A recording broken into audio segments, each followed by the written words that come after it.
अब भजन है पनघट पे गगरिया फूटल हो। पनघट पहले क्या होता था कि जैसे घाट होता था पानी भरने के लिए, बहुत दूर दूर तक माताएं जाती थीं, 5-5, 6-6 किलोमीटर सर पे घड़ा रख के फिर दूर से पानी लेके आती थी। तो इसको उदाहरण के रूप में लिया कबीरदास जी ने कि ये मानव तन की यही स्थिति है, ये पनघट है।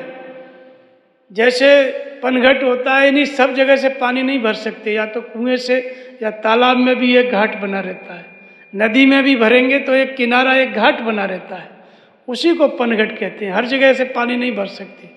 तो ठीक इसी तरह से मनुष्य शरीर की योनि ऐसे अनंत योनियाँ हैं, पशु पक्षी कीट पतंग, वो पनघट नहीं है, उसके द्वारा आप भजन नहीं कर सकते, भगवान की प्राप्ति नहीं कर सकते।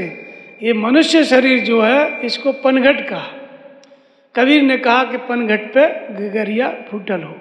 तुलसीदास जी भी रामायण में कहते हैं कि कैसे पनघट है। तो भगवान राम ने 3 बार सभा बुलाई, सत्संग की सभा, राज्य सभा में बुलाई और कहा अपने नगरवासियों से कि सुनो ध्यान से, बड़े भाग्य मानुष तन पावा, सुर दुर्लभ सद ग्रंथन गावा। ये मनुष्य शरीर बड़े भाग्य से मिलता है, ये देवताओं को भी दुर्लभ है। देवता भी देवता बनने के बाद पछताते हैं और सोचते हैं कि अगर हम कभी मनुष्य बनेंगे तो भगवान का भजन करेंगे। क्यों? क्योंकि भव प्रवाह संतत हम पड़े। देवता भी संसार में पड़े हुए हैं, वो भी निरंतर भव सिंधु अगाध पड़े नरते। सभी संसार के जो लोग हैं भव सिंधु में पड़े हुए हैं, जो भगवान के चरणों से प्रेम नहीं करते। तो अनेक शरीरों में भगवान के चरणों से प्रेम करने की व्यवस्था नहीं है, वो व्यवस्था केवल मनुष्य शरीर में है। इसलिए भगवान राम कहते हैं कि बड़े भाग्य मानुष तन पावा। ये मनुष्य शरीर बड़े भाग्य से मिलता है, सुर दुर्लभ है, देवताओं को दुर्लभ है। इसमें क्या व्यवस्था है?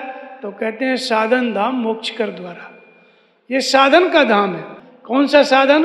भगवान की प्राप्ति का व्यवस्था, साधन की संपूर्ण व्यवस्था इस शरीर में है। अनुराग्य, वैराग्य, त्याग, सारे सद्गुण को भर के भगवान ने इसको पैदा किया है। फिर तुलसीदास जी कहते हैं कि भगवान राम ने कहा कि जो न तरे भवसागर नर समाज अस पाए, शोकृत निंदक मंदमति आत्मा हनक जाए। ऐसा मनुष्य शरीर पाके जो अपना उद्धार नहीं कर लेता, वो अपने ही आत्मा का हत्यारा है। फिर एक जगह कहते हैं भगवान राम कि नर तन भव बारिद को बेरो। तो ये क्या है? ये पनघट है, इससे पार जा सकता है मनुष्य।